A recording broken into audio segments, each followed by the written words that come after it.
Hey everybody, welcome to the show. It's Dillon James right here on JDF Sports.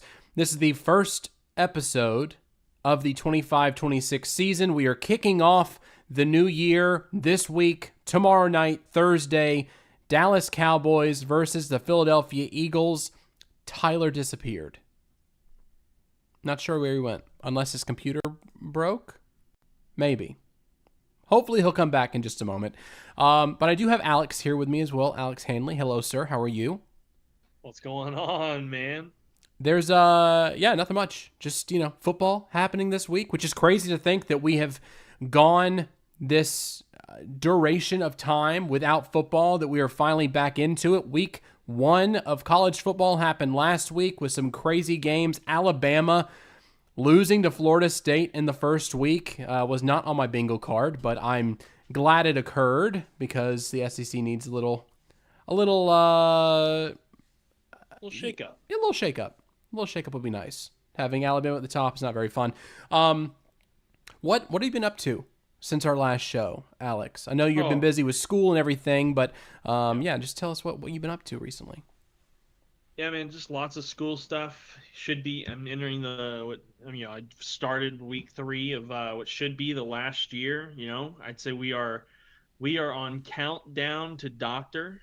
We're on doctor watch officially.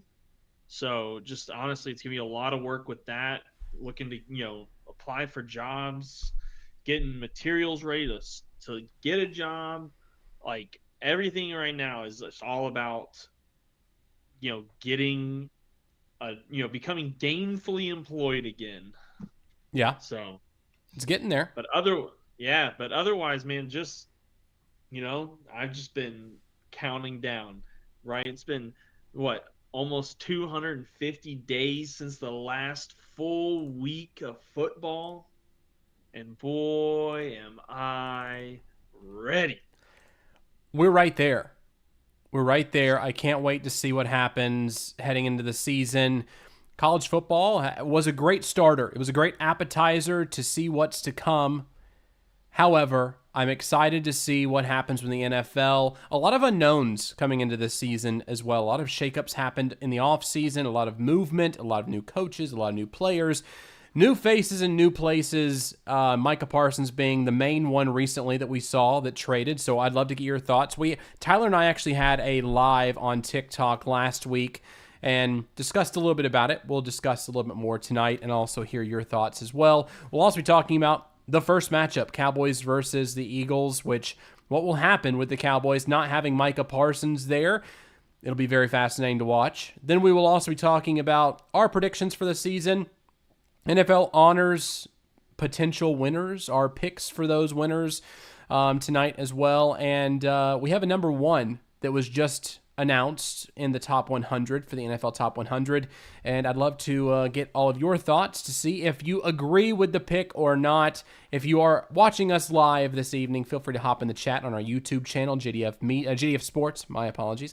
But if you're listening to us on podcasts, Apple Podcasts, Google Podcasts, Spotify, join us throughout the season, Wednesdays, 9 p.m. Eastern time, right here on JDF Sports. Tyler just joined us back, so I'll be popping him on in just a moment. But yeah, a lot of things have happened in my life as well since the last episode we had here. I mean, I didn't talk about it last week during the live, during the TikTok live we had, but I got married on August 1st, 100 days before that. My fiance at the time, now wife, said, hey, do you want to get married? I said, sure, let's do it. So we got married August 1st. We already had a honeymoon. We went to Jamaica, went to Sandals down there in Sandals South Coast, which was great. We had a great time down there. Was there for 8 days, 7 nights, and then came back, got my wisdom teeth out. The Friday after we got back, all 4 of them. So still got some holes up there in the top jaw, and still got some not sore places, but I would say tender places down on the bottom jaw. But that was fun. First time I've gone under the knife and anesthesia and all that stuff. So yeah, At 34 years old, I would not recommend getting all of your wisdom teeth taken out. If they tell you to take them out now and you're under the age of 20, I would suggest doing so. And speaking of which, Tyler, he's a little bit younger than us. Tyler, do you still have your wisdom teeth? No, I got mine taken out in high school. Okay, good. I was one of the ones that literally the day of I was already eating straight food already. That's a little wild. I don't know if yeah, I was just fine afterward. Well, in my defense too, I got it. I think it happened at like 7 in the morning. Yeah. Like super early in the morning. So like when I eat dinner, it's like 5, 6 o'clock already. So it's already been like 11, 12 hours. So it's like, yeah, technically you're not supposed to, but I'm already eating like noodles and some stuff, just like normal food. Just like, cool. I mean, noodles aren't necessarily normal. I mean, they're soft. It's a softer food. So I mean, yeah, but you could do noodles. Actual food instead of just like, here's some applesauce and that's it. Which that was annoying. That's one thing. That's one thing I didn't have. I didn't have applesauce. I had pudding. I had Go-Gurt. I had ice cream every night. Obviously, I mean, you kind of have to. A little ramen, too. Yeah. I had my wisdom teeth taken out this summer as well. Oh, look at that. Yeah, only had to get my bottom two removed. I actually had my top two pulled about 15 years ago. Like just normal teeth. Had a gig on Tuesday. Next morning, couldn't open my mouth. Had them extracted, just like pulled like normal teeth. Played the same gig again the next day. That's wild. My teeth were impacted.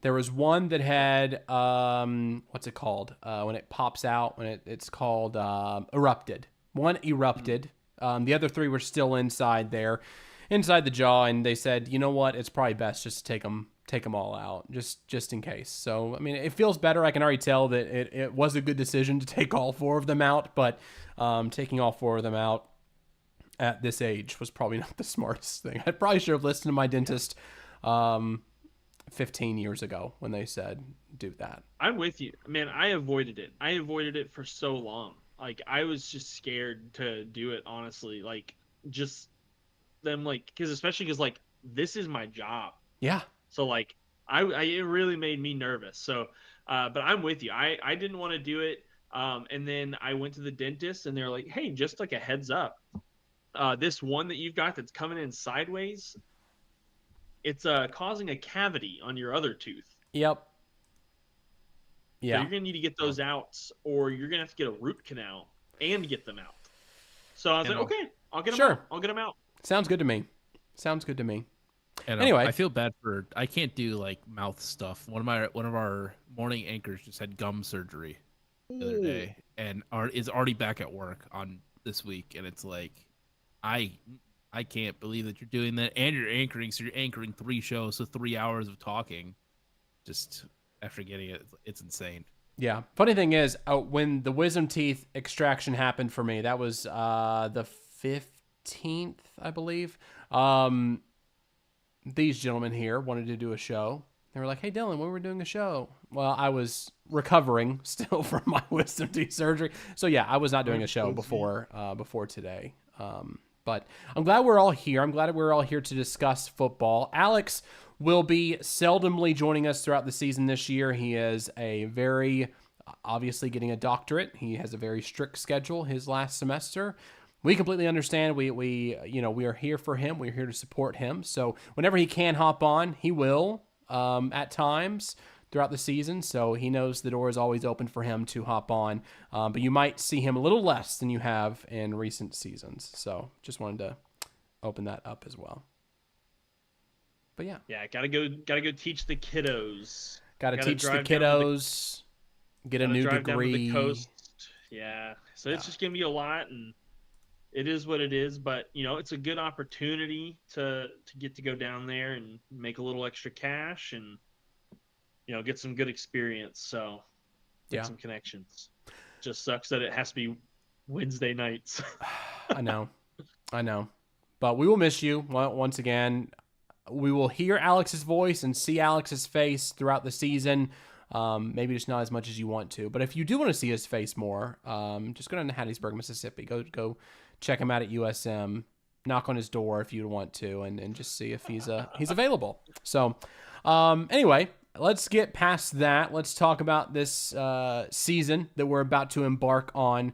A lot of things are going to be happening over the next few weeks, and we're going to see a lot of. We're going to find out who these teams really are in the first couple of weeks, and I'm really excited to jump into it. The first game of the season is going to be a very good one, a very good rivalry that we see every single year, twice a year. The Cowboys and the Eagles. Now, before the big trade happened that shook up the NFL world, and it still is sending vibrations throughout the league, this was still a fascinating. It was a very fascinating matchup, I felt. Cowboys had a struggling year last year. They have a new head coach this year. They could potentially go over the hump. They have George Pickens at wide receiver. They have CeeDee Lamb still out there. They have Javonte Williams now as their main running back, running back one on their depth chart. They have good pieces on offense. They have some good pieces on defense as well. Obviously, Micah Parsons was a. Let me see. Is that mine or is that yours? It's got to be me. It is yours.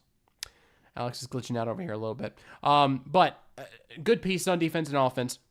Then the Micah Parsons trade happened, and they got a defensive tackle pretty much in place Don't of. just say a defensive tackle. I mean, a Say Pro his Bowl name. defensive tackle. But looking at that, you can bring up his name if you want to, Tyler. It's fine. I was going to say, this just proves to me that you don't know Kenny Clark's name. I don't know Kenny Clark's name Drafted very in much. 2015 or 2016, excuse me.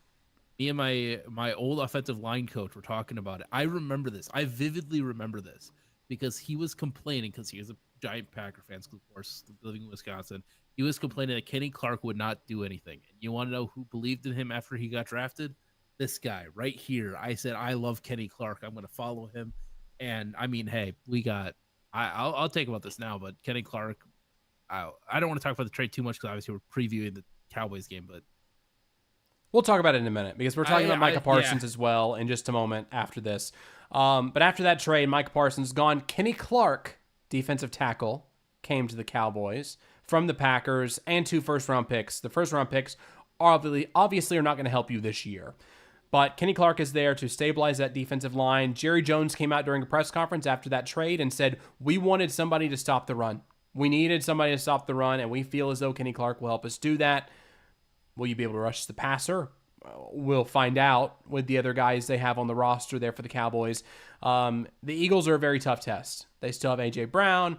They still have Saquon Barkley. They still have Jalen Hurts. They still have a lot of weapons on offense to protect, to guard in this game, and it'll be fascinating. What's the biggest storyline coming into this besides the Micah Parsons trade for the Cowboys and Eagles coming into this game? What are you guys looking at the most in this game? Alex, you want to go first? Oh, you're muted. We can't hear you.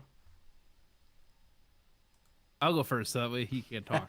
But Lane Johnson's injury, because I believe he's injured, if I remember correctly. I could be completely just making this up, but I'm pretty sure he's still injured. He's been right. I want to make sure before I talk about it, but I'm pretty sure he was injured. He got carted off, or one of the offensive linemen got carted off this past year or this past We hear you season. Oh, we hear you now. So I don't know if it's. I'm trying to look it up because I tried to remember. Yeah, August 13th reveals Landon Dickerson went guard for torn meniscus. So I don't know if he's still going to play or not, but it's going to be interesting to see what they do at that tackle position. Obviously, losing if you did lose your starting right tackle, it's going to be one of those things where, especially at an all-pro level like that, it's going to be difficult for them, and especially with how good that offensive line is. It's going to be weird to see what they do, but it's going to be one of those things to see if he's able to go, see if he's not. And if he is able to go, I think that just basically means like, okay, I think they're going to bow over the Cowboys. But I think that's like the only reason why I feel like the Cowboys could have a chance, especially on the defensive side of the ball, to generate some pressure is because Lane Johnson is hurt. Alex, what about you? I mean, I think the big thing is the big names that have been paid for the Cowboys have got to show up and show out. That means we're talking about Dak Prescott. We're talking CeeDee Lamb. They've got to have a massive game. All right. And then we're talking Deron Bland and Diggs. Travion Diggs. Right? Travion Diggs? Yeah. Think so. Deron Bland they signed, and then Travion Diggs is back from injury. I don't know if they signed him or not. I don't remember. I think he's gotten an extension somewhat recently. But so like those are kind of the four big names that they've paid. Those are their four kind of star players, right? They got two on each side of the ball, and I think for the Cowboys, it is important that those four players, win or lose, do well. And I think the reason behind that is because if they don't, right, and they paid these four guys and they didn't pay Micah Parsons. Yep. It's going to start getting real loud for Jerry. I mean, and we all know it's the Cowboys, so it's always loud. It's always loud for Jerry. But it's only going to get louder, and I think, or it's only getting louder, and I think if those four do not have, they all four have to have career years this year, or Jerry is going to be in big trouble with the fans. And he's not getting any younger. He seems to be making more and more of these just insane statements, making these insane moves, becoming more and more irrational. And I just don't see how, because, right, he's the majority owner, but there are other owners, there are other shareholders, there are the other 30 owners in the NFL that, when they see this kind of stuff happening, it affects their bottom line, especially because they see a guy making these irrational decisions. And what is Jerry specifically in charge of over all the other owners? Media rights. And if they start messing with, if the Cowboys on their side are messing around and the media rights stuff starts getting funky, I mean, that's where the money's at for the NFL right now, that and advertising. So if I'm the other owners, I don't even care if the Cowboys are losing. In fact, if anything, the league does better if the Cowboys are winning. So I think Jerry's on the hot seat, and I think for that reason, the big thing for this weekend, or for this game, is that they've got the Cowboys have got to show up. Yeah. I mean, I agree with you. I think the defense is definitely going to be something that will be a question mark. I think with the Micah Parsons trade, Jerry Jones is already on the hot seat. Obviously, Cowboys fans were very upset when that trade went down, which, I mean, I would be too. Knowing the circumstances, knowing the way it went down, I think if Jerry would have handled it better, then they probably would have gotten more of a haul for Micah Parsons if that was the case, instead of just getting 2 first-round picks and Kenny Clark. But the big storyline for me going into this game, Cowboys offense, especially the wide receivers. I think looking at CeeDee Lamb, looking at George Pickens too. George Pickens was a huge pickup in the offseason. If he can be consistent for the Cowboys, like he wasn't with the Steelers, I mean, he had some inconsistent quarterback play, but if him and Dak Prescott can develop chemistry early in this offense, I think the Cowboys can do pretty well on offense. I think it will be similar to what we saw with the Bengals last year. I think it'll be a team that they will have to put up points every single week, 40, 35, 40, 50 points to win games. But if they can build that chemistry, if that wide receiver core can stay intact, as of right now, Jonathan Mingo, who people were confused that Jerry Jones got earlier in the offseason as well, I think he got it at the end of last year. I think he was a waiver pickup, wasn't he? End of last year. Yeah. He was Wasn't he like a waiver he pickup was or like something? they traded for him. They traded for like a 3rd-round pick. That's right. for It him. was a trade. It was a trade. So they were Was it very a trade confused by that. deadline? He's on IR starting the season. So as of right now, you have CeeDee Lamb as wide receiver 1, George Pickens wide receiver 2, and Jalen Tolbert is wide receiver 3. Tolbert's been in the system for a while, so that's familiarity with Dak Prescott. CeeDee Lamb obviously is CeeDee Lamb. But if George Pickens can find his groove in this offense, then I think they can do pretty well in offense. However, you need to all stay healthy as well. So if they have one injury on offense this year, it's going to be very tough. They're going to have to make some decisions, potentially with those draft picks they just acquired, to maybe pick up some wide receiver help. Because obviously that won't cut it past that. Past that, they have Kevontae Turpin is still on the team as well. Special teamer, doesn't really contribute very well as a wide receiver, but he can be thrown in there if need be. That's really it. And they're going to be leaning on their running backs a lot too. Javonte Williams coming from the Broncos, I think that's going to be a huge pickup for them, a huge player for them potentially.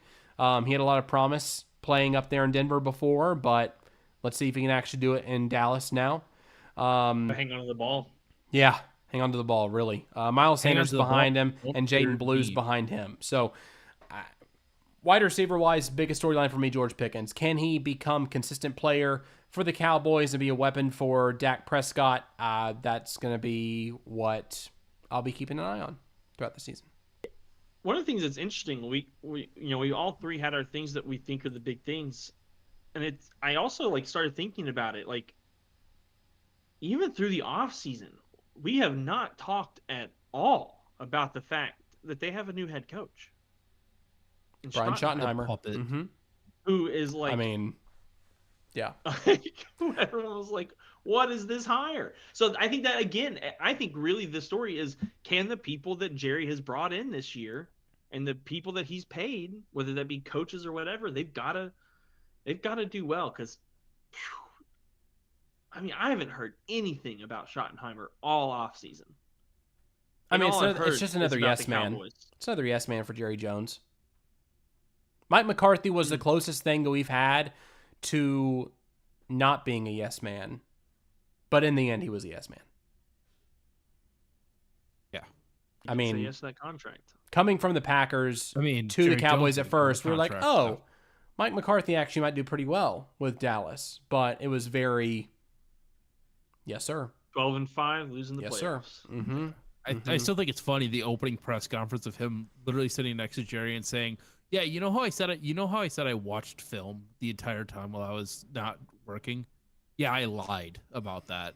That's what I thought was funny about Mike McCarthy, but I don't know. It's going to be exciting. I think it's going to be interesting this year, especially with Dallas. I don't know. I think they're going to be just terrible. I think they're going to be the worst Bengals. We talked about them sort of being with the Bengals where they're going to be on the offense, but they're just an off-brand version of them. They don't really have a good running game. I know you mentioned Javonte Williams, but he's been hurt. He's been having fumbling issues. Miles Sanders is now on the team, which I completely forgot he was still in the league from his time with Philadelphia.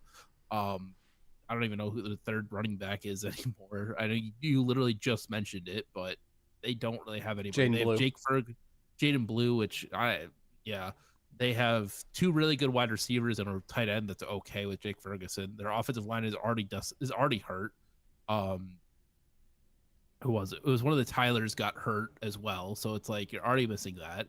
Now the trade happens, plus the DBs are injury prone, let's say, because Diggs and Bland were injured last year as well. You don't really have a linebacker core. You don't really have DBs. The only thing you're really good at is special teams with Kevontae Turpin. So that's the only piece that's is consistent. And Brandon Aubrey. Those are the only two pieces that are consistent. Yeah. So interesting. Well, it'll be a fascinating first matchup of the season tomorrow night, so be sure to tune in to watch that. We also have a game in Sao Paulo, Brazil on Friday as well, which will be interesting. With YouTubers calling it as well, which I think is interesting because it's going to be on some YouTube. I know Tom Grossi has it. A few others have. I think it's YouTube and YouTube TV exclusive, right? Or is that tomorrow night's game? That's Friday's game. But so Tom Grossi has literally will have the game being shown with him calling it as well. So it's going to be interesting to watch that when I can watch it when I'm not doing high school games. But yeah, I want to go back to Micah Parsons because he got traded to the Green Bay Packers. Obviously, Tyler is very excited about that. He did I called it too during the TikTok live. If you were not watching last week, you did not know that there was an insider that Tyler follows on social media that found out that Micah Parsons was going to be a Packer. There was a deal potentially in place for Micah Parsons. There was a photo after our TikTok live too of Micah Parsons being in the airport. There were questions swirling about of where he was going, and he was going to Green Bay. Yep, wearing number 1 too. So the first number 1 in 99 years. The only other player to wear it was Curly Lambeau. So that's interesting. And then Matthew Golden also switched his number from 22 to 0. So it's new times in Green Bay. And this is like a lot of people talk about this trade, and I'm sort of talking about it from a Packers perspective as well. This is a lot of people already said this, that this is the biggest trade in Packers history. This is literally the biggest trade in Packers history. We don't trade for people. We do not trade. We don't. We're always in the runnings because it's Green Bay, so they're going to be in the runnings for everything. But we don't trade for people. You look at everybody who comes: Charles Woodson, free agency; Reggie White, free agency; the Smith brothers, free agency; Xavier McKinney, free agency; Josh Jacobs, free agency. Those are just all like the newer guys too. You don't get a player like this with a trade, and especially too with him turning 26 this year. It's something where I hope he stays for a long time, but I think there is a part of him that sort of is like, okay, once Sherry's gone, then I can go back to Dallas. But I hope he's able to stay in Green Bay for a few years, and we're able to run the league a little bit with like sort of like a Reggie White situation. So as a Packers fan, who do you credit more for this trade? Do you credit Gutekunst or the new president, Ed? I think this is interesting because I've heard it from like, oh, Ed Policy didn't have a thing in it. I think the new president, Ed Policy, I think him being in the building and not Mark Murphy allows this trade to happen. I think if Mark Murphy is still in the building, I think he doesn't shut it down, because I think it is something where it's like it's a generational player. But I think of the fact that he's not in the building anymore. It's not hey, this is the Packers way. This is how we do this. This is the stereotypical, I want to get a 6'2" wide receiver, 200 pounds, bigger body, can block. Like, you look at what happened. Obviously, Mike McCarthy was still in the building when the draft happened. But going back to that golden draft, the draft this year, it seemed like there was a change in Packers philosophy. Getting this sort of undersized, shifty receiver, and now actually pulling off this trade for Micah Parsons. I think this is Gutekunst finally getting the opportunity to sort of put himself out there and say, hey, this is what I want to do. And then Policy is saying, okay, let's do it. Let's figure out a way how we can do it. And I think it was also Ed Policy saying, like, hey, I'm the new president. I want to try to make a splash as well, because Mark Murphy just put a splash as well, getting the draft in Green Bay. I want to get the splash as well. I want to be able to put my name out there and say, hey, this is going to be the new Packers. And if you look as well, Murphy's been, Mark Murphy has been with 20 years, right? He's been with the Packers since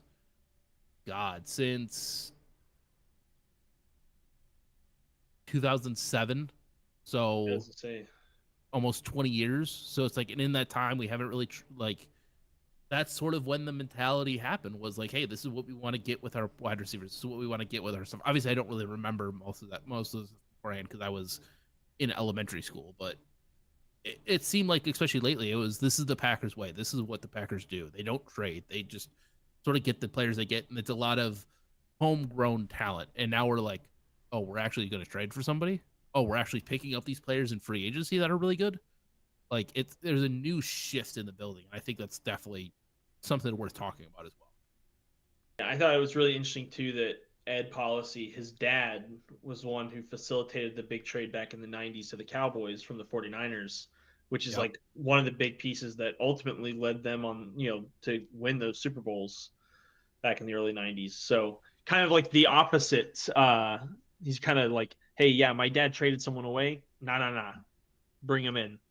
Yeah, and I think it's interesting, too, because, like, I wish, obviously, like, I wish I knew more about him, but it's definitely something where I didn't realize his dad was what was it? What's his name? Sean Policy or something like that. I know it Something like starts with that. like an S.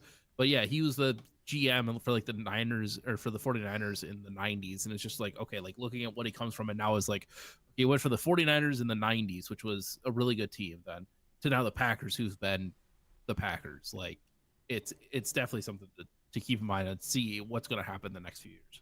Yeah. Micah Parsons going to the Packers. The playoff odds, I mean, the Super Bowl odds for the Packers to win this season went from plus 1,800 to plus 1,400 before and after the Micah Parsons trade. So it's a huge swing for the Packers. On the flip side, for the Cowboys, they went from plus 5,500 to plus 6,500 after trading away Micah Parsons. So that much further away from this Super Bowl. When it comes to Micah Parsons, there was a report that came out this week, and there were team sources saying that his back is still an issue. He went out and practiced yesterday for the first time, so he is out there practicing. However, he may or may not play in week 1, and it may be due to an epidural that he would have before the game starts if he were to play. Is that something you're concerned about going into the season? No, I'm not. I think it was genuinely one of those things of them trying to cover their ass, just being like, "Oh yeah, he actually is hurt. He actually is hurt." That's what I think it is. I could see them not playing Micah Parsons the full like maybe 60 snaps. I could see them maybe playing like 20, 25 snaps because he did miss the entirety of the preseason. He didn't play, he didn't practice, he didn't do anything in Dallas, and now he's back trying to get ramped up. I could see him like missing a few plays because especially with the Packers too, because we have Sunday at 3:30 for Central Time, at least Sunday 3:30 for Central Time versus Detroit. Then we have Thursday night football versus Washington. Then we have a noon game. Then we have a Sunday night game, which is at Dallas. I think they're going to try to ramp him up to play in Dallas because I think that game is going to be the game where you see that Micah Parsons is Micah Parsons. So I don't think he's going to play like every single step. I think he could be on there for like the third and long, second and long. Hey, it's going to be a passing down. Let's get after the quarterback, especially against a Jared Goff, where the last time he played against Jared Goff, they forced him to throw 5 interceptions. So I think it's going to be one of those things where, especially against that offensive line too, that's another thing too that I want to talk about later, but another day. But the Detroit Lions offensive line is just terrible right now. And I think especially Micah Parsons just getting after him on third and long, especially against Jared Goff, who's already not mobile, it's going to be insane.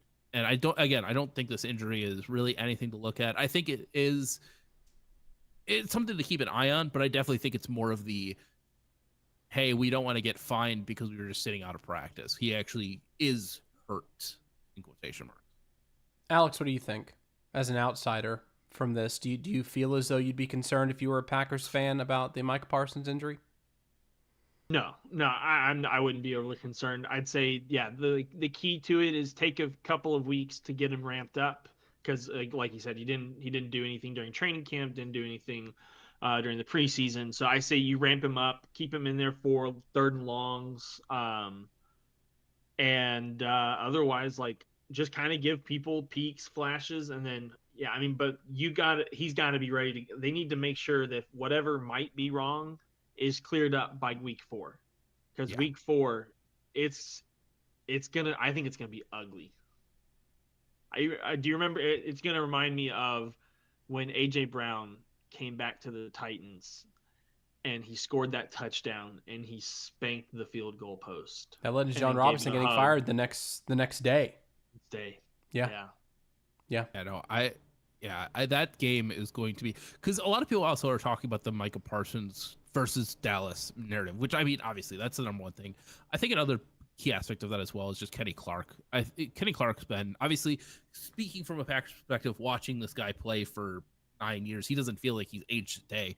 Obviously, last year he had a little bit of a down year, but he's still Kenny Clark. He's still a Pro Bowl player. He's still an All-Pro player. He's going to have Elton Jenkins in fits at times, I feel like. So it's going to be interesting to see what these two teams do. Obviously, I don't think Dallas is going to be that good, so I think it's going to be more of like okay, what can these guys do? But I think it is going to be one of those things to watch where, hey, okay, let's watch these two guys that got traded for each other play. Like, I think Kenny Clark's going to have a lot of, animosity.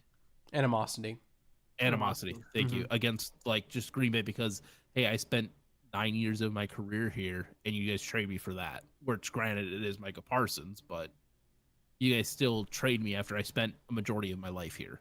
Yeah. I mean, speaking about the injury, I would be a bit more concerned than both of you are about it going into the season. I think that the Packers would do best for Micah Parsons to make it to where he gets ramped up slowly. They have the pieces to where they don't necessarily need him to be 100% day one to win games. Also, it's a 17-game season. It's a long season. They have some time to kind of get him into the flow of things before they actually unleash him fully. But I would still keep an eye on it, just in case. I mean, because he did have those injury concerns when he was in Dallas as well. He was carrying the team on his back, which is a little bit different here in Green Bay. I understand that, but yeah, just kind of keeping it at bay, making sure that they're not overworking him to begin with and kind of ramping up that way. Kind of like an Alex Ovechkin playing in the regular season of the NHL for the Capitals and then just turning it on for the playoffs. That's what I want to kind of see from Micah Parsons with the Packers. So how many snaps do you think he'd play for the first 3 games? Because I'm saying like 20, 20, 35, and then 60. I would say that's probably accurate. I think that's probably something they should do. Again, I think that's going to happen. The way that coaching staff is going to handle it, especially looking at Jordan Love's situation last year too, getting injured the way he was and the way they kind of slow rolled him as well. I think they're going to do the same thing here. I think they understand how close they are to being a team that can compete for the Super Bowl, and I think they're going to act like it. Yeah, and also too, just going back to the trade as well, with us not having to get rid of LVN or Rashawn Gary is insane. I think that's the biggest thing as well, where it's like we still have these guys. Obviously, our biggest issue right now is nose tackle, which I don't care. We got Colby Wooden, we got KB. They can go play nose tackle. We got Devontae Wyatt as our 3-tech. Like, I'm not too worried about it. One of my buddies was worried about it. I'm like, dude, I don't care. Like, we got Cooper. Like, if it's like, oh, we can't stop the run. I'm like, okay, like I don't. It's that point right now where it's like, cool, we can't stop the run. Well, when they do end up in those 3rd and long situations, because playing in a running team, being a running team, you're going to end up in those 3rd and long situations. You're going to end up in those after. It's just all about stopping those in those 3rd and long situations to get them. I think last year we couldn't. This year we can with the 4-man rush. So yeah. I think the biggest thing and I think I'm not going to be alone in this. I think the biggest question mark for the Packers this year is going to be, does Jordan Love make a big enough leap to be the quarterback of a Super Bowl contending team? Is someone like Matthew Golden a big enough piece for him to make that leap? I hope so. So Jordan Love is like, you got to earn that paycheck this year. Yep. I mean, yeah. The biggest thing with that is just the wide receivers. Wide receivers don't need to have dropsies, and if they have dropsies again this year, I'm going to throw my head. Also, injuries. Stay on the field. Don't get injured like Christian Watson every other week. It seems like I think he's on track to come back in October. Which, I mean, like, once he comes back, him and Matthew Golden on the same team. God. Yeah. I mean, taking some of it off of Watson. I mean, it would be nice to slow roll Golden a little bit, have Watson in there, let him take the majority of the snaps for now, kind of work Golden into the situation, into the regular season, get acclimated to the NFL. But we can't have that because obviously Christian Watson is sometimes made of glass. So kind of like a Traylon Burks, not as bad as Traylon Burks, but close. At least he has more touchdowns than Traylon Burks. But yeah, my biggest hope is that, because obviously as soon as Christian Watson went down, our deep threat just got eviscerated. We could not move the ball more than 10 yards in the air. So I sort of hope that having Matthew Golden helps with that, and I think it really will. And I think once Watson comes back, I think that deep threat will return, and I think it will just be that will open up everything. So I'm sort of excited to watch when he does come back, sort of how the offense expands, because I think right now we have a lot of the same player, of the fast, shifty guy who can make plays after the catch, and we don't really have that deep threat again, which I think Matthew Golden can be. Obviously, I saw his catch versus Seattle. I saw him play in Texas. I think he can be that, but it's just about I like the Christian Watson, go deep ball, go run after it. He can do that really well. And I think once he comes back, that opens up another level of the offense that I don't think we've seen since probably 2012, 2011, when we had Jordy Nelson, when we had Greg Jennings, when we had Randall Cobb. I think we haven't had this type of offense since then. And even then, we didn't really have this type of offense because back then we didn't really have a tight end. We had like Bubba Franks as our tight end, which, we had James Starks as our running back, which, we never had a Josh Jacobs with this star wide receiver group. I think this offense could be something where it's like if we take that next step, it's just if everything clicks this year, there will be fireworks, and I'm excited to watch it. As you can tell from that soliloquy Tyler just gave you, Tyler is not excited about this NFL season for the Packers at all. No, I'm not. At all. No, I'm not. I'm going to cry as soon as week 1 happens and something breaks, and I'm going to be very upset. Well, hopefully that doesn't happen. Speaking of something that could potentially break in week 1, Traylon Burks not on the field for the Titans in week 1, thankfully. But there was one guy that popped up on the depth chart that was a bit of a surprise. A young guy, wide receiver number 3, Alec Iomanner, is a starting wide receiver on the first depth chart for the Titans. Alex, I'd love to get your thoughts. I know Tyler might not have as much knowledge on the Titans wide receiver group than we do. All I know about him is he's the one that basically lost Travis Hunter in college. Yep. That's exactly what the Titans want him to do when we play the Jacksonville Jaguars. So Alec is now wide receiver 3 ahead of Van Jefferson. Are you surprised by that move for the Titans? Yeah, I mean, I think it's interesting because, I mean, it's not like Van Jefferson had a bad preseason. Except for that one drop. Yeah, but I mean, he also had the massive touchdown. So it's like, I'm kind of surprised in that sense. Like also because he was our 6th round pick. Kymir Dyke's our 3rd round pick, and he's ahead of Kymir Dyke as well. Ultimately, I mean, when you look at our wide receivers, right, like our main wide receivers, when I think of that is Calvin Ridley, Tyler Lockett, Alec, Kymir Dyke, Van Jefferson. I know Bryce Oliver's there, but I mean, really, I think of those are first 5 to kind of be the main guys. They have different skill sets and they're very different players. And I think the cool thing is going to be, while yes, Alec is, this other like great route runner. But you still have these other guys who are these great deep threats. I think it's going to be a situational thing. I think while yes, he is listed as a starter, I think realistically, everybody that's not Calvin Ridley and Tyler Lockett are all like pretty much just interchangeable of where they would have wound up on the depth chart.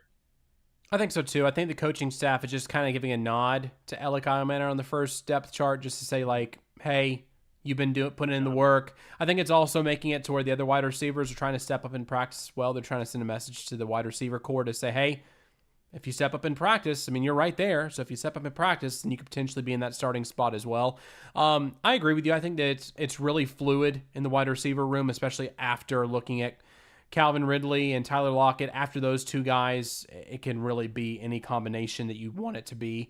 I think there's a lot to prove in that room. I think they can do a lot of good things if Calvin Ridley gets taken away, which that's the big thing. In Nashville radio this week, sports radio, talking about the Titans, talking about Calvin Ridley. What happens if they take away Calvin Ridley? Calvin Ridley is your number 1 bell cow.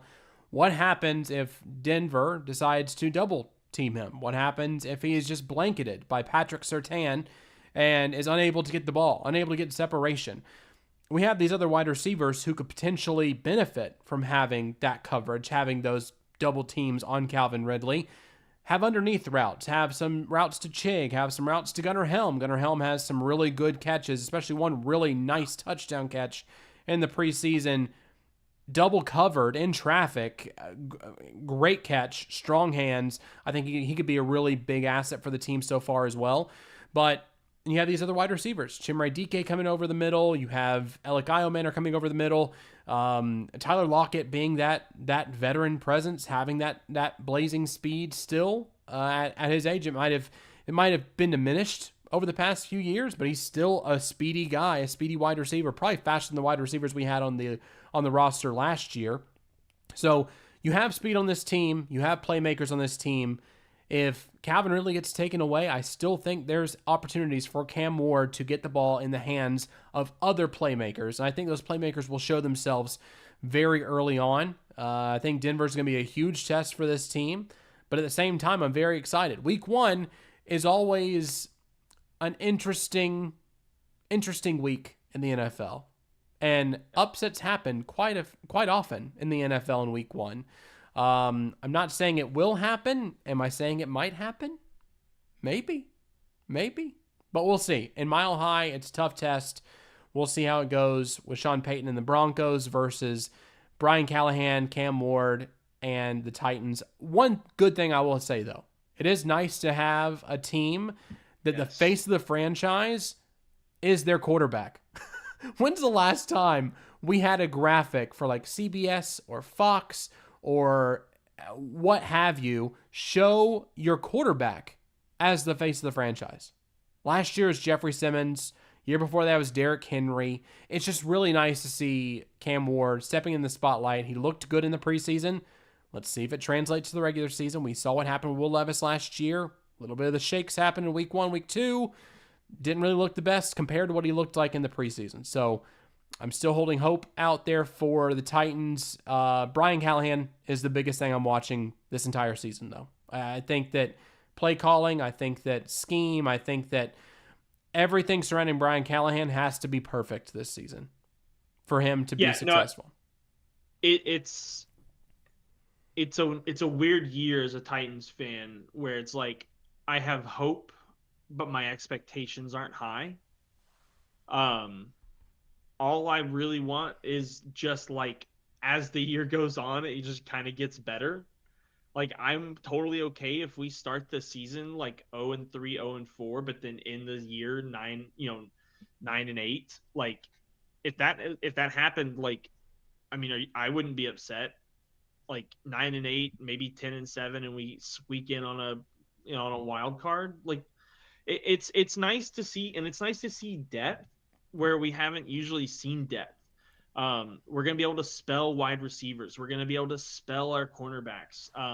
We just got that. I could not believe the Kaiser White signing. Like, I thought that was massive. Yeah, to the practice squad, nonetheless. Yeah. Like, I think that's more so just give him a week to get into the system because he had a great year last year. Second most tackles on the Cardinals last year. Yeah, like he is a good linebacker. Honestly, if I'm being honest, like I think he could be, if not our second best linebacker. He's just got to have some time to, he didn't do anything preseason. He didn't do anything training camp. He needs to get in, learn the system, all these things. But it's just so nice to see depth just across the board. We have edge depth. We have line depth. We have O-line depth. We have cornerback depth, wide receiver depth. I mean, the only place I would maybe like to see a little more depth is maybe have a better quarterback too. Hey, I don't think Ryan Tannehill's doing anything. Let's don't get too crazy. He hasn't played football in a year and a half, so I don't know. But I mean, just something like have somebody in the better than Brandon Allen. Somebody better than Brandon Allen. That's all I want. Yeah, that'd be great. So I am hopeful. I'm optimistic, but my expectations are not high. Correct. I'm right there with you. Yeah. I think that we have a doable schedule the back half of the year. And especially if they're developing the way they should be developing throughout the season, which we didn't see that development with players last year. We didn't see players taking these huge strides between week 1 and week 18 last year, like you thought you would have with a guy, Brian Callahan, coming in being this offensive mind, quarterback guru. You really didn't see that jump in players. You probably saw players more so regress than get better. So hopefully we can see development this year. Hopefully we can see these players get better and Cam Ward come in, have some success. Not necessarily at the caliber of a Jaden Daniels, but something better than what we've had over the past few years, and glimpses of hope that he could potentially be the franchise guy moving forward for the next 10 to 15 years would be phenomenal. But that's a lot to ask in week 1. That being said, if he does show up like CJ Stroud and Jaden Daniels in their first year, I wouldn't be upset. I wouldn't be upset. I'm not going to be upset. Not going to be upset. Nope. I will jump on the bandwagon very quickly. Speaking of that, we were going to talk about the playoff teams most likely to miss playoffs. Tyler has to leave very soon, in about 5 minutes or so. So we're going to go through just the NFL honors very quickly. Just one word. Playoff team who made it last year, who won't make it this year. One word. Steelers. Tyler? Did they even make it last year? Yes, they did. They were a 3 seed last year. They were 3 seed? No, they were a wild card. I mean, it says 3 seed on this bracket, but maybe not. Because the Raven. Maybe Ravens this might be old. This might be old. 1 second. Okay, continue. Commanders. Commanders. Okay. I'm gonna say Texans. All right. Now let's get into our NFL honors predictions. We'll start from the bottom of the list and go up. So we'll go to Coach of the Year first. Alex, who's your pick for Coach of the Year? I've got Mike Vrabel. I think he's going to turn those Patriots around, and I think they're going to have a good year. Okay. I like that. Tyler, who you got? Dave Canales. Tracker for Coach of the Year is pretty bad team. Not really a first-year head coach, more like one that's been there for a few years. Starts to integrate their own system and gets it in there. I think the Panthers will be majorly improved this year, especially with the sort of track record they were on the later half of last season. Good pick. I'm going to go with the head coach of the Los Angeles Chargers, Jim Harbaugh. Second season of the Harbaugh era in Los Angeles. I think Justin Herbert's going to take a step. I think that offense is going to take a step as well. Defense is going to come around. I think that that's going to be a team to watch in the AFC West. I think they're going to be battling up there with the Chiefs for the number 1 spot in that division. I think Jim Harbaugh is going to have a very good year with the Chargers. So I will go with Jim Harbaugh. Let's go with the comeback player of the year. There are several options here. However, both of you decided to pick the same player, Aiden Hutchinson. So I'll give both of you the floor. What were your thoughts on why you chose Aiden Hutchinson? Man, that dude's a dog. He's so freaking good. He's very good. And the fact that his year was cut short last year, and it took like 4 weeks for anybody to catch up with him on sacks. All the clips I've seen of him have just been him looking like nothing ever happened. I think he's gonna. I mean, if he doesn't get comeback player of the year, it's probably because he got defensive player of the year. Yeah, I mean, dude was on pace to break the sacks record last year if he didn't get hurt. Like, he was not just break it either. Like, I think he was about to like shatter. I think he was like on pace for like almost 30 sacks in a single season. So if he can do half of that this year and get 15 sacks this year, I think that's worthy of the comeback player of the year award. And he will be getting paid if it happens. I was thinking Aiden Hutchinson as well, but then I decided to go a crazy route and say, you know what? If the stars align for this team and the head coach turns into the belle of the ball, I think Dak Prescott, with the weapons around him, could have a good season if injuries don't occur. Because last year, he only threw for like 1,400 yards. I think 11 touchdowns, 1,400 yards. Not a good season for Dak Prescott. But if he gets 3,000, 3,500 passing yards, throwing to CeeDee Lamb, George Pickens, comes down the interceptions a little bit, I think Dak Prescott could have a pretty good year. So it just depends on injuries, really, there for the Cowboys. Defensive Rookie of the Year. Alex, you have Travis Hunter. I got Travis Hunter there. Got Travis Hunter somewhere else too. So okay. I have him as look, he's being touted right now as a he is a starting wide receiver. He's a backup cornerback. I think it's going to be a week-to-week thing where he ends up on the depth chart. I think it's going to be similar to the Heisman thing, right? I think if he can go in there and excel in both areas, he didn't have to be the best at either one, but if he goes in there and excels at both of them, I think at some point, like, it's just going to be one of those deals where, like, come on, he kind of earned it. Yeah. Tyler, we'll go through your picks quickly so you can head out of here. Defensive Rookie of the Year, Abdul Carter. I think the Giants will have one of, if not the best defensive lines in the league. I think you look at it, you got Dexter Lawrence still, you got Brian Burns as like Brian Burns, Kayvon Thibodeau still is like those sort of rotation guys. Then you have Abdul Carter, who looks like a dog coming off the edge as well. I genuinely think of it, if the Giants had a better sort of schedule surrounding them, because right now they have one of the hardest in the league. I think they could easily be a playoff contender. But I think that defensive line is looking like it was with Michael Strahan, Uzi, with JPP. I think it could be to that level. They just need a few years to do that. I think that Abdul Carter can be their Michael Strahan of current times. Offensive Rookie of the Year. For me? Tyler. Yep, for Tyler. Yep. I mean, I gotta be. This is my biased pick. Okay, I should have known these were the two picks you were gonna make. Yeah, this is my bias pick. Matthew Golden, Ashton Genty. For both of them, I think genuinely if the Packers make the playoffs, and I think Golden has 900 plus receiving yards, I think it could be that sort of thing where it's like, hey, he's the difference maker right now. Genty is just one of those things where if he breaks maybe 1,500 rushing yards this season, which I think he could, obviously the Raiders' offensive line is still a little bit iffy, but I think those are the two where it's like, hey, like these are probably the two most talked about players right now, and I think it's for a good reason. There's a good reason why these two are being some of the most talked about around the league this entire year. Defensive Player of the Year, we all picked Micah Parsons.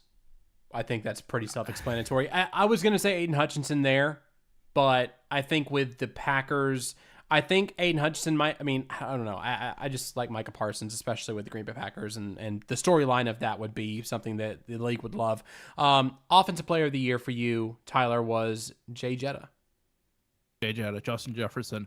I think I was sort of debating, because we'll sort of get into my MVP a little bit later. I was debating for somebody else to be Offensive Player of the Year as well, but I think Justin Jefferson, especially the sort of storyline there as well, going from Kirk Cousins to Sam Darnold to now JJ McCarthy. If JJ McCarthy pans out, going from all three of these quarterbacks and having the same consistency that he's had the previous 2 years, and say this year he does have that consistency, I think that's a fair reason why he gets Offensive Player of the Year.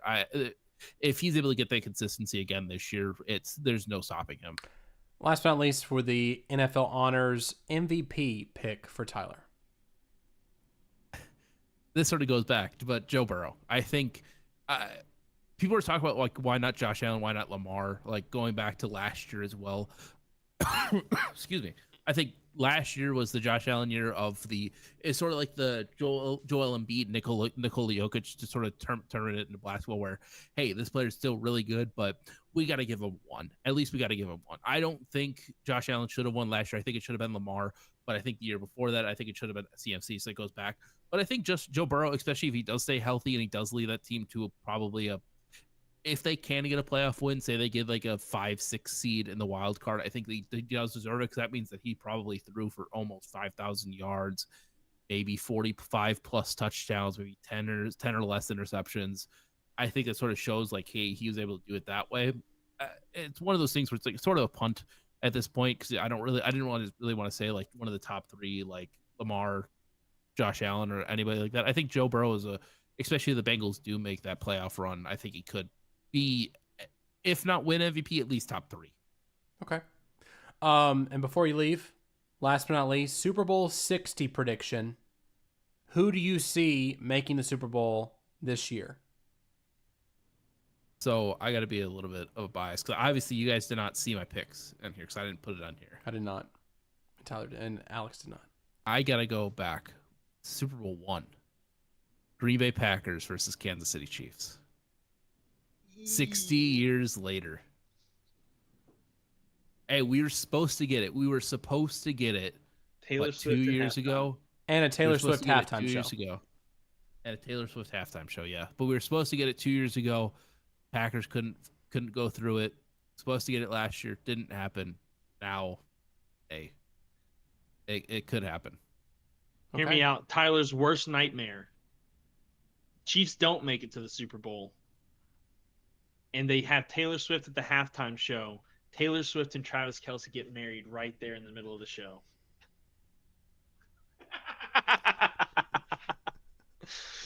I mean, that could happen. They were supposed to get It could engaged happen. at the Super Bowl. That was the big story last year. Didn't happen. They got engaged in the offseason like 2 weeks ago or a week ago. Week ago, Well, 2 weeks so ago, it something like was that. a week ago, but I guess Week ago. like the rumor has it that in my news world, hearing this 1,000 times already, apparently the engagement was actually like a few months ago, but then they did it for social media this past They had year. to wait They for the announced it on social media. pictures, and so they might even Yeah. already be married, and we just don't know yet. I doubt that. Yeah, probably. Will they sell the that's wedding for like a Netflix deal? I don't think she will. I don't think she will. I mean, She people keep could. talking. She's- People keep talking could. like it's like the royal wedding for the U.S. Sure. Sure.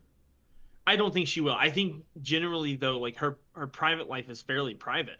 Like when For the most she was part. on the New Heights, yeah, like the New Heights podcast was the first time she's ever done a podcast appearance. That's crazy. Probably first and only. First time ever.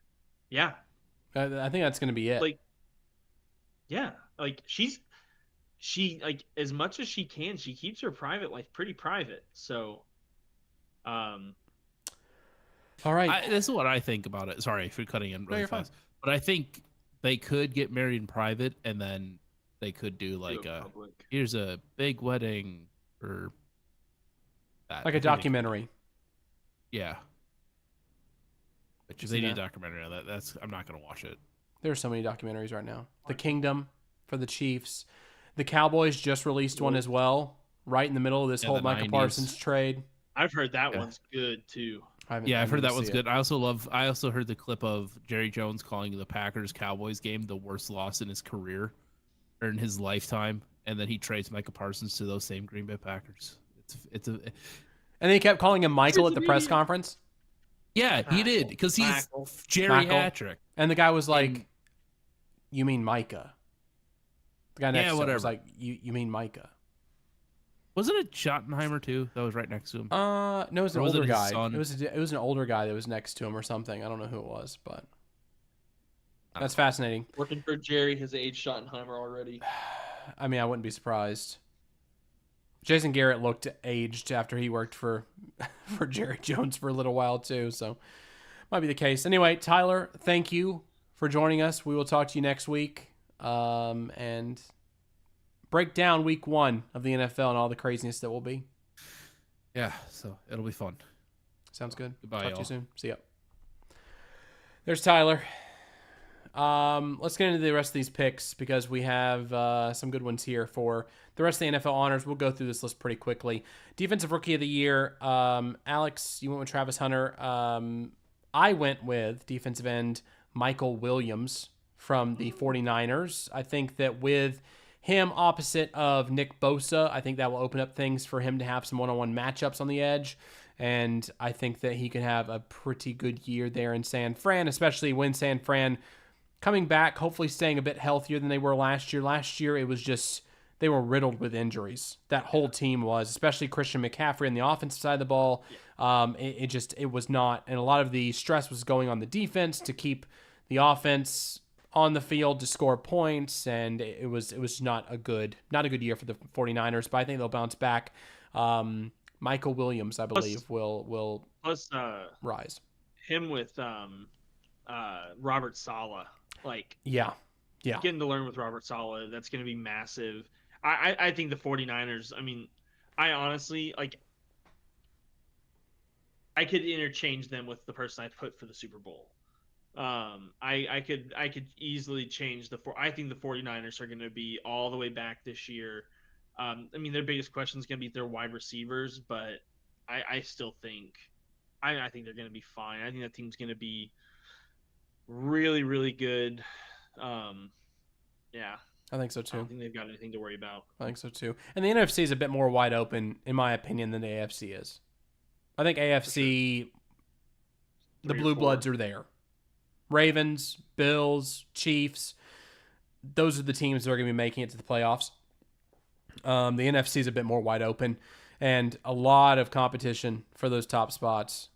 Packers, Niners, Commanders can be possibly thrown into the mix now too with that young team and how they played last year. We'll see if they can keep that going. And Jaden Daniels' second year in Washington, typically you see the sophomore slump. You saw it with C.J. Stroud.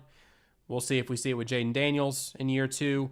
But yeah, I think there's going to be a lot of things to look out for in the NFC. When it comes to offensive rookie of the year, you have the same guy, Travis Hunter. Yep. Travis Hunter. I think it's just going to be one of those situations where I think what's going to be special about him, I think the time that he spends on the field is going to be time well spent. And I think he's going to, even if he's not putting up like these miraculous level stats, I think it's going to be one of those situations where it's like, okay, like, yeah, he wasn't the best person here or the best person here, but he was the best person. Like, he will be the MVP rookie. Like, so If he can sustain it. Yeah, and then I think that's going to be the thing moving into the future. If he can sustain it for 2, 3, 4, 5 years, I mean, I think look out for a non-quarterback MVP. Potentially. I just still don't have faith in the Jaguars organization. I don't have faith at all. New. They got a new GM. They got a new GM. New Trevor coach. Lawrence. I hope the GM assesses Trevor Lawrence. I hope they're terrible. I do too. Over the next 2 years, though, I hope that Trevor Lawrence is evaluated.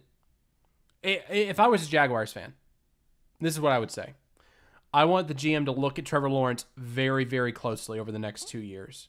If you don't believe he's the guy, you have the right to cut bait because you were not the GM who picked him. You were not the GM who signed the contract for him.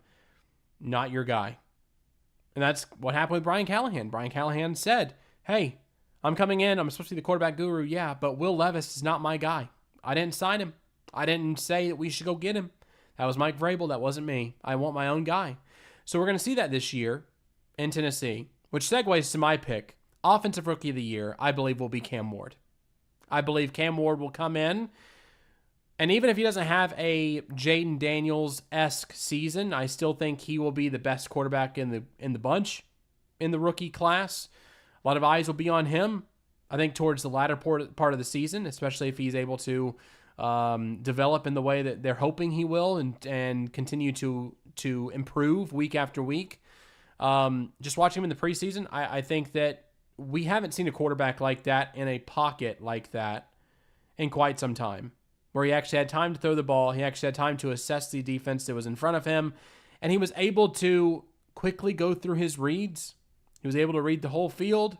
He was able to throw the ball and drop it into whatever bucket he wanted to on the field, anywhere and everywhere. And there was that. Yeah, and there was like that. I one of the things I really liked, I really enjoyed seeing about Cam Ward, is just like his like ownership of the team. I really enjoy how he has like he got voted a captain as a rookie, which doesn't really happen. But I think he earned it. I don't think it was one of those like the team didn't vote for him. The coaches and the front office made him a captain. I think he earned it. I think the way he the way he kind of tussled with who is the true leader of the team, right? With Jeff Simmons, the way he stood toe to toe with Jeff, the way he took ownership over things, even when they weren't his fault. Like looking at the Van Jefferson situation, that big drop from Van, and Van's like, "Oh, it was a little bit ahead of me," and even though we all saw it, it wasn't. It was a perfectly thrown pass. Cam says, "Okay, next time it's right in your chest." Like he's like, "That's on me." Like Yep. He was like it was a perfect pass, and he's like, "Nope, that's on me." He doesn't make the same mistake twice. Nope. No, which is huge. man. Which is And huge. I mean, I've been here. I hear all these interviews, with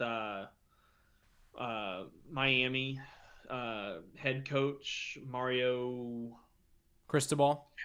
Cristobal. Yeah, Mm-hmm. I mean, all of the times where he's just like not in situations where he's like specifically trying to hype up Cam Ward like around draft time, like other things where you're like he's like that was the guy. Yeah. Like he was talking about him today on the Pat McAfee show. Yep. He's like that guy.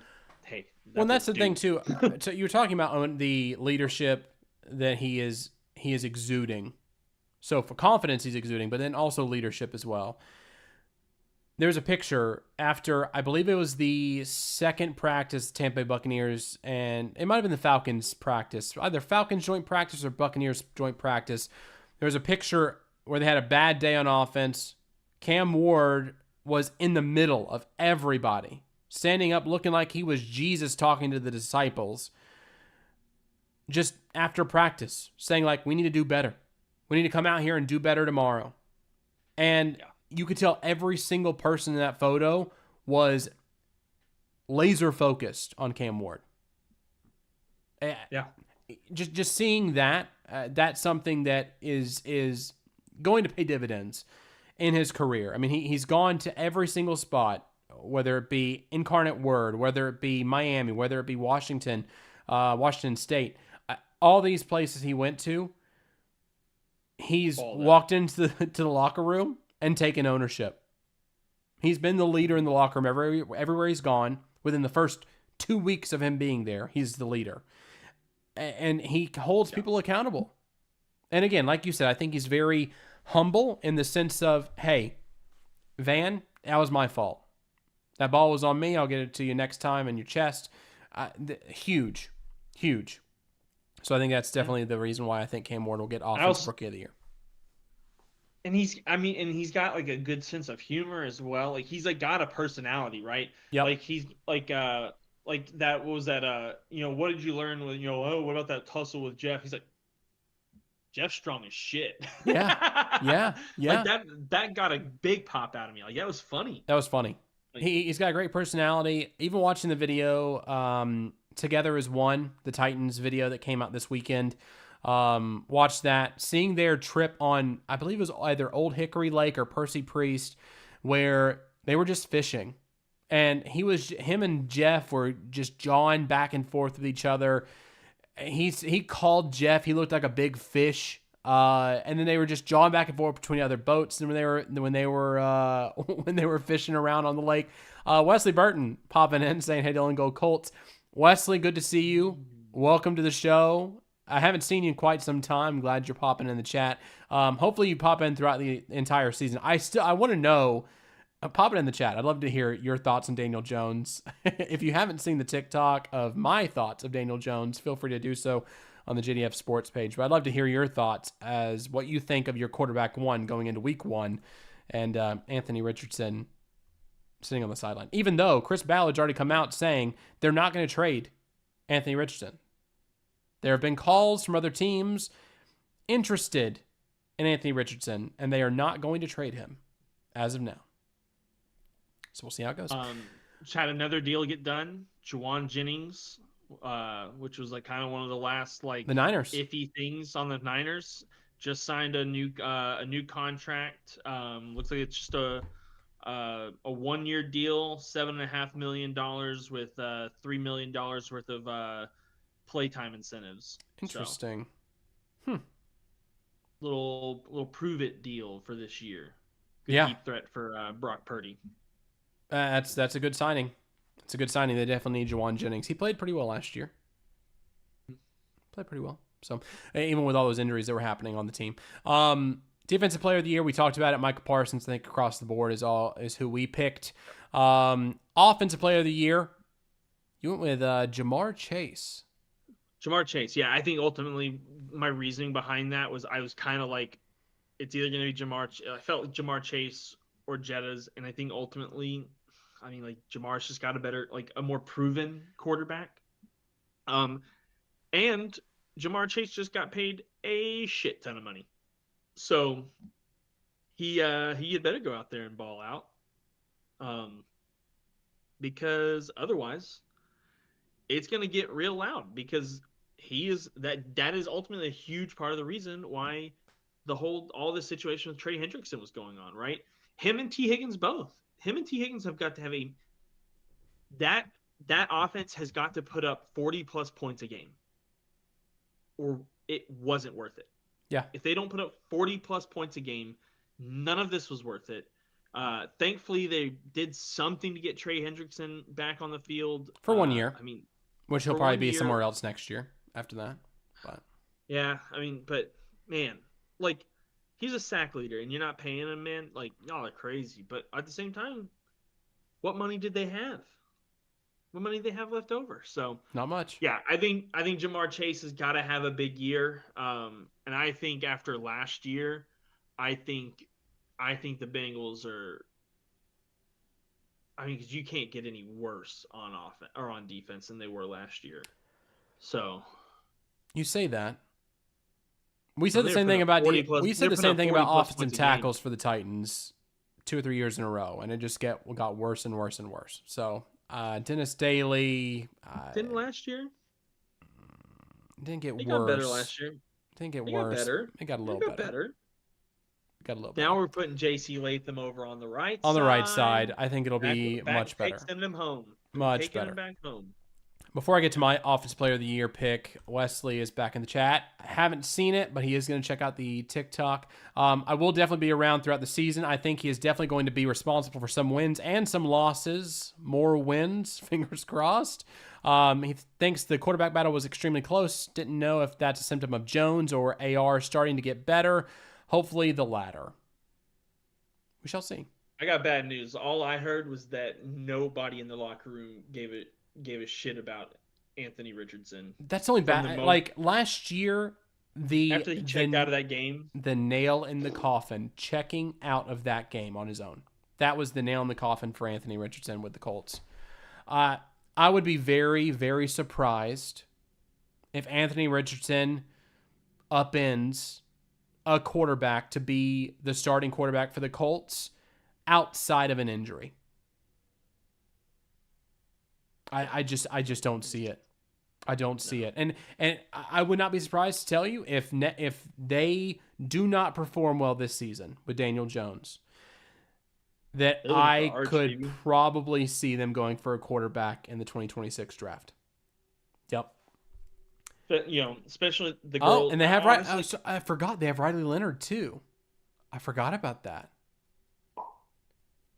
I mean, he was Notre Dame quarterback.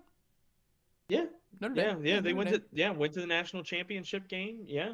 For some reason, I was saying about Ohio State. Ohio State quarterback I just saw earlier today he's out he's on IR to start the season. Really? Yep. Oh. So. Well, if they got Mason Rudolph and Aaron Rodgers, they'll be all right. Yeah, they'll be fine until Mason has to step in. I do think there's a real chance that we see the Colts have an abysmal year, and that some of these choices that are being made are entirely because they want, with the daughters taking over. I think they want to do something big with their first kind of draft in charge, and I think what they want is to bring a Manning back into the building. I think that's what brings the most hope, to that city. They'll be fighting over Arch Manning with the Saints as well. I think the Saints are going to be in that same boat next year. But after seeing Arch Manning in Week 1 for Texas, speaking of huge overblown, I mean, obviously it was a very close game, 14-7. Arch did not have the best day. But it is a very tough task to put on the shoulders of Arch Manning to say, hey, your first game as the starting quarterback for the Texas Longhorns will be against Ohio State Buckeyes as the number 1 seed.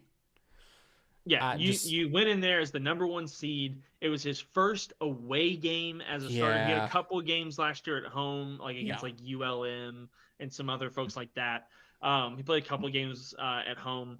But yeah, first away game against the defending national champions. Yeah. Wasn't good. Come on. And And not only that, a stellar defense. Like that was like obviously they had great pieces on offense. They did great last year, like whatever. It was their defense was what was really it. And then this year they only stepped it up by getting someone like Matt Patricia in there on as their defensive coordinator. Like, I mean, I was watching that game. I mean, I watched as much of that game as I could because I was also at the Southern Miss. First time I've ever seen the Rock filled up. Yeah, first sellout in a long time. Yeah, it's about 90% full, I'd say. So okay. It was a good turnout until the third quarter. Yeah, first half looked pretty good. Southern Miss game. First half was pretty good. But yeah, I think Arch Manning. Look, you just gotta give him time and get him comfortable. Like I don't know who they're playing next, but like give him a couple games with these nobody teams, and I think we'll be talking about him in a completely different light. I also don't. I really don't think he needs to come out next year either. I don't care what he looks like this year. I was about to say, I think we've had this conversation before in the past where we believe that Arch Manning will probably stay in college for an additional year after this year. So those teams who are wanting to tank for Arch Manning this season probably shouldn't, because he'll probably go to the 2027 draft instead. Because there was someone from his family came out. I think his grandfather came out, or somebody. It's his grandfather, and then his grandfather's like, he ain't coming out, and then Arch came out and was like, hey, my grandfather shouldn't be talking. We'll see where the cookie crumbles at the end of the year. I still think it would behoove him to stay in one more year after this year. We've seen the success of quarterbacks who have played 2 seasons worth of games in college football and how successful they can be compared to quarterbacks who only play half a season or maybe one full season somewhere. It doesn't really tend to bode well for those players. Yeah, I mean, I think of somebody like Will Levinson, like Anthony Richardson, who are these, supposed to be these incredible talents. Great traits. Didn't really play, great traits, but didn't play a whole lot in college, or had some issues in college, like with Will's injury and everything. But then at the same time, you look at like a Bo Nix and just the instant success that he had. Sure, he's older, he's 25, but you know what? He looks good.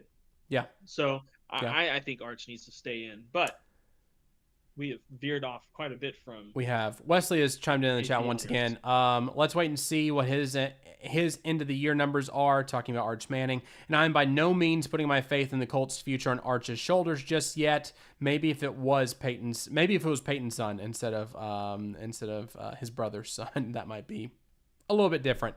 He also said, what are your realistic expectations for the Titans this year in terms of record?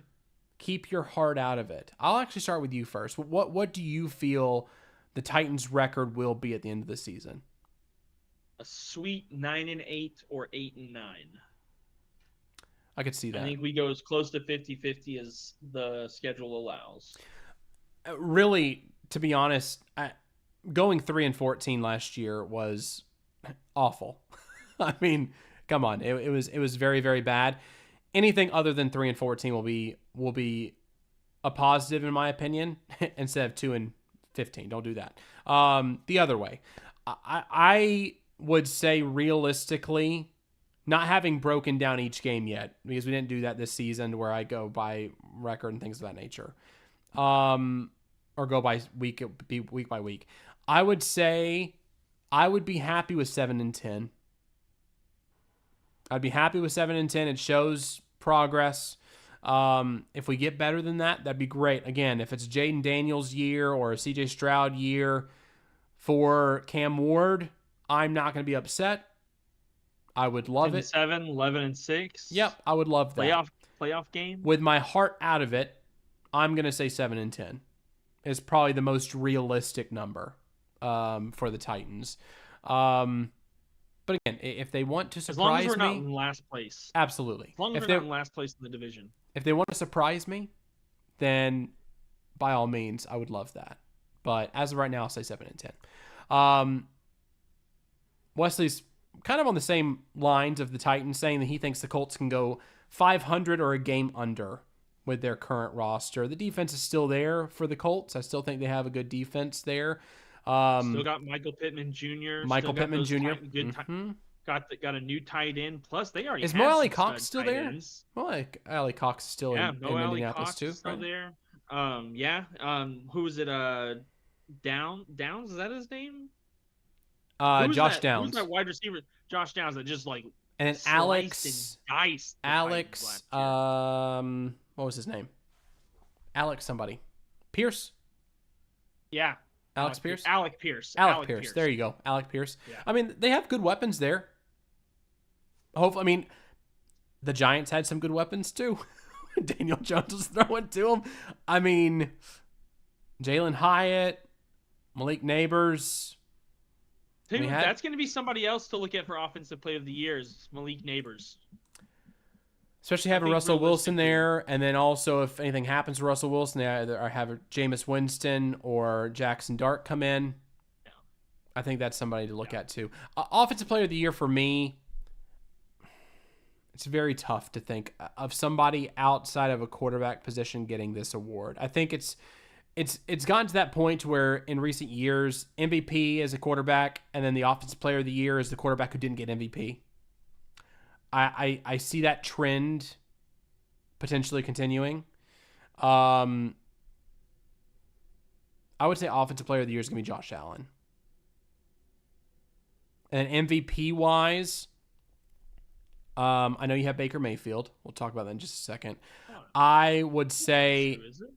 What now? No, it hasn't. It hasn't been a quarterback since 2018. Who was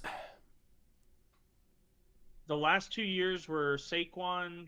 So going backwards a few years, it was Saquon, Christian, Jettas, Cooper Kupp, Derrick Henry. Okay. What's the other award then that I'm thinking of? Not Offensive Player of the Year. Comeback? No. Comeback Player of the Year? Might just be the best quarterback of the year. I'm not sure. I don't know. Anyway, Offensive Player of the Year outside of a quarterback, I would probably say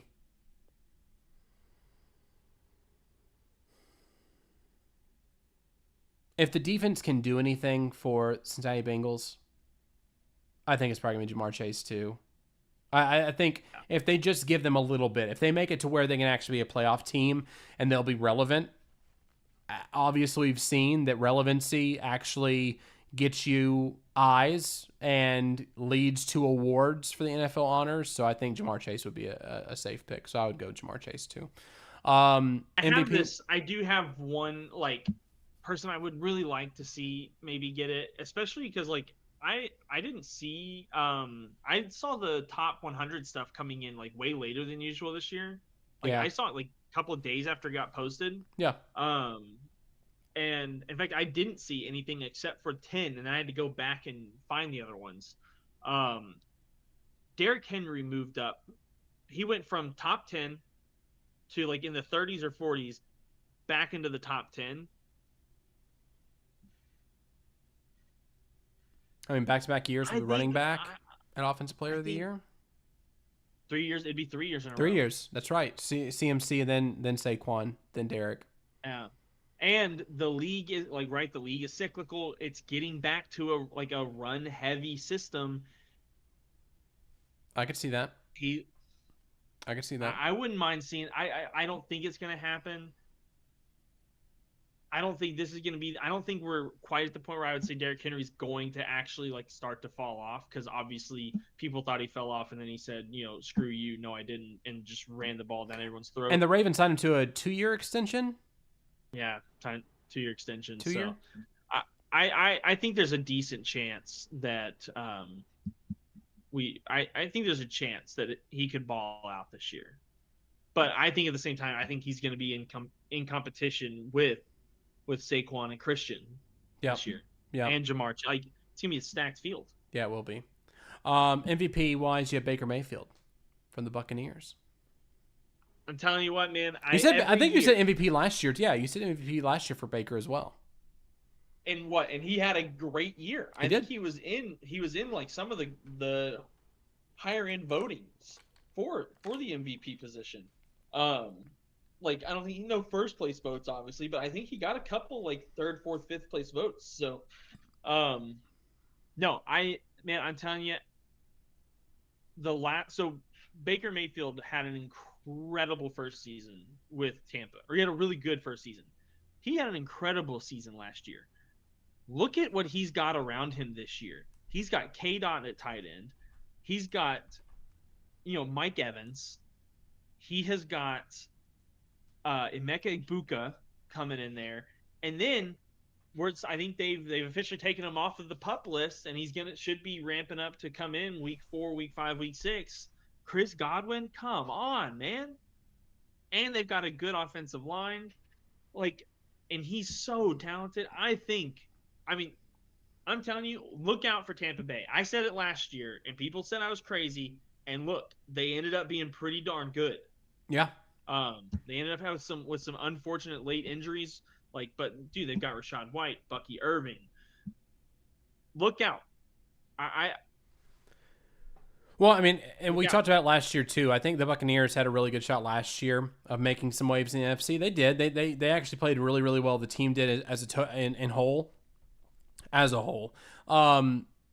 But Chris Godwin coming back from his injury, to have those weeks off in the beginning of the season rather than the end of the season, I think that's going to be huge for this team because it injects another offensive weapon into the team. It gives Chris Godwin time to get acclimated back into the whole game, not have to worry about putting the game on his shoulders with Emeka Egbuka. Thank you. Emeka Egbuka out there being a wide receiver with Mike Evans. I think that tandem will be really, really good this year for Baker Mayfield because Baker, he tends to get connections with his wide receivers very quickly. He builds that camaraderie and that consistency very, very quickly between his wide receivers. So I think that will be a really good thing. I believe it was year 3 with the Browns where he took the Browns to their first playoff win and the only one they've ever had in franchise history. Yeah. Egbuka, the thing is with him in fantasy, he's been getting drafted very, very late in a lot of drafts, like 7th, 8th, 9th round. If you can get Egbuka early, I think in the first 4 weeks or so, you could probably see some good things from Egbuka. And also that will build on what he can do later on in the season. Maybe if you just had him as a late round stash, I think that would be a good pick for you to pick up. I know there's been a lot of drafts that have already happened and such, but if you have a late draft, maybe you can get one now. But yeah, I think that's going to be a really good pick. MVP-wise for me, I was thinking Jared Goff at first because I think he's going to have a chip on his shoulder, especially after losing to the Commanders last year. Getting so close, but yet so far away from the Super Bowl last year. I was going to give the edge to Jared Goff. However, I think Lamar is going to get back in the conversation. I think Lamar is going to get it this year. So I'm putting Lamar up there. He's actually had two healthy seasons in a row. I'll give him his due. I talked about it before that, said he could be good as long as he's not injured, as long as he's on the field, he's playing well. Knock on wood. He took care of himself. Knock on wood. He took good care of himself last year. He did. He slimmed up a bit. He was a bit smarter. Faster. Yep, faster, a bit smarter with the decision making. Developed into more of a passer as well. I think he's doing some good things. Passer. Yeah, he's doing some good things. So I think Lamar gets back in the conversation and finally gets another MVP added to his trophy case at home. So Lamar Jackson will be my MVP pick. Super Bowl 60 predictions. Tyler's was the Packers versus the Chiefs. We'll go with yours. I got Ravens versus, and I've changed it about 3 or 4 times since we've been on here. I've talked myself into Ravens versus Tampa Bay. I really hyped myself up on Tampa Bay just now. I think I got to put my money where my mouth is at, and fully endorse Tampa Bay, this year. I think they've only been getting better every year. They had some late injuries that kind of cost them a little bit at the end last year. Still had a good showing in a playoff game. Um, yeah, I think, and especially with as wide open as the NFC is, I mean, why not? We saw Why not? last year the Commanders. Like, Yeah. did anyone think the Commanders were going to get to the NFC Championship game last year? No. No. Absolutely No not. one did. And they beat the Lions. Like, yeah. I could see it happening. Yeah. There are crazier things that have happened. They will win their division. I think pretty handedly. They got Atlanta. Look, I think the Falcons are going to step up. I think the Falcons are going to be better this year, but they still have too much money tied up in Kirk Cousins. Like, the whole purpose of having a good rookie quarterback is that you can spend money elsewhere, and they can't. I think, which is so confusing to me that they decided to keep Kirk Cousins the way they did in the offseason. Nobody wanted Kirk Cousins. Yeah, I don't know. Nobody's taking that contract. No, yeah, I mean, they could have figured something out. They could have taken a portion of the something. They could have done something, but anyway. Yeah, the Saints are going to be an absolute dumpster fire this year. I mean, I hate it for Kellen Moore finally getting the job, but he took the job that nobody else wanted. Tyler Shuck is not looking like the guy. I mean, he's not even the starter. It's Spencer Rattler. Yeah, that guy's dookie as well. Yeah, not the best. But then I think the Panther is going to be more competitive this year. I think that there is a chance that we see two teams from that division make it into the playoffs. But that's because I don't think three teams are going to make it from the NFC North. I like the Falcons. I think it's going to be number 1 Tampa. Everyone's going to be chasing the Tampa Bay Buccaneers in that division. Then the Falcons and Panthers could possibly be interchanged. Dave Canales, I like him. Kyle Pitts' year. Yep, and Kyle Pitts as well. Bijan Robinson, can he be consistent as a running back, passer, and runner? Or I'm sorry, a wide receiver and a running back tandem. Can he come out of the backfield? He's a top 5 take in most fantasy leagues. He was I picked him number 2 in one of my fantasy leagues. I couldn't get him at 5. Yeah. I couldn't get him at 5. I like him. Hopefully Michael Penix just unlocks Bijan. Yeah. That's the biggest thing. So we'll see if that works out. Wesley Burton says disrespectfully late for Egbuka, but that's cool for me, which I agree. It's cool for those who can actually get him on their roster because, I mean, if no one's taking him, then you might as well. Super Bowl prediction for me. I think I might have. I don't know if I said Ravens or not last year. Correct. No, I think it's gonna be the Ravens versus the Lions. I think the Lions finally, again, last year they woke up in that game against the Commanders. I think they're going to come out with a chip on their shoulder. Aiden Hutchinson's back. They're healthy going into the season. They have new coordinators, but I still think Dan Campbell is going to be able to. A lot of the staff change. The coordinators are those who were in-house already, which is good. They lost a lot of pieces on that offensive line, though. They did. But I think they've done well with drafting. I think they have a great GM there in Detroit that's been able to draft very, very well over the past few years. And maybe the best culture in the NFL. Yep. So I don't have any issues with the Lions coming into the season. I don't have any worry about the Lions coming in this season. And the Ravens, I think it's just it's time. I think that with Lamar Jackson, if he does get MVP, he's going to be the reason why they make it there to the Super Bowl. And having that balanced attack with Derrick Henry, I think they're going to have a really good year too. So I think Ravens versus Lions will be my Super Bowl 60 pick so far. And that could possibly change after week 1. After we see some people on the field, we might say, you know what? Those picks might not have been the best. But we will find out in short order. Yeah, I mean, I feel like they made some good moves this offseason. Yeah, so I mean, they got Rashad Bateman, Zay Flowers still. DeAndre Hopkins is over there now. I mean, man, they still don't have really much going on in the realm of quarterbacks or of wide receivers. If you have Derrick Henry, it doesn't matter. I mean, yeah, they got Derrick Henry, just run the Justice ball. Hill. Like, those are both good teams. I mean, yeah. And I mean, look, I think DeAndre Hopkins is probably looking at this year as I'm going until my knees blow out kind of year, trying to win one. Yep. Wesley Burton predicts the Lions versus the Broncos. Big step for Bo Nix. Maybe too big. That's a big step for Bo Nix. But, I mean, Sean Payton has the Super Bowl pedigree. Yep.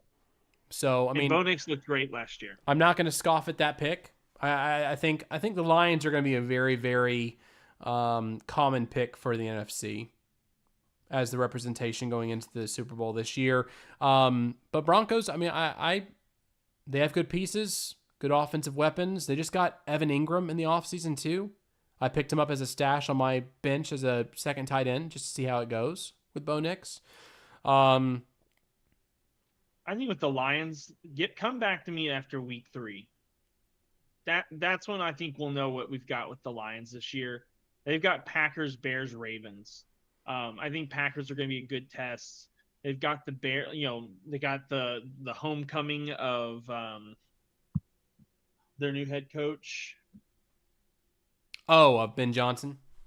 Ben Johnson coming back. And then they've got the Ravens, which it looks like that's a Sunday night game. So, get back to me after week 3 on the Lions. It's hard to rebuild like that. When you lose both coordinators, your offensive line gets decimated with signings and all the different stuff. But in Dan Campbell, I trust. That's all I have to say. Bite the kneecaps. That man, if tomorrow, if tomorrow Dan Campbell happened to be a free agent, I would say Titans, pick up the phone and do whatever you have to do to get that man in the building. I mean, yeah, I'm with you. He's a great head coach. Great head coach. He is. You don't find those very often. Of men. Yep, for sure. Anyway, that's our show for this evening. It went a little bit longer than expected, but I'm glad everyone enjoyed it as much as we did. Hopefully you did. Wesley, thanks for chiming in the chat. As always, we will see you throughout the season. Wednesdays here at 9 p.m. Eastern Time on JDF Sports. If you haven't done so yet, subscribe to our YouTube channel. If you have friends who have not subscribed to our YouTube channel, share it with your friends. I believe we are 1 subscription away from 300 subscribers on the channel. So I want to build that this season. I want to get to 500. We're going to shoot high this year. 500 subscribers for the channel. We would love that to see all the content here for JDF Sports. Also, if you haven't done so, subscribe to our podcast, the audio versions on Apple, on Spotify, on Apple Music. We'd love to get your subscription there as well. Thanks, everybody, for the support. As always, we will see you next week right here on Out of Bounds.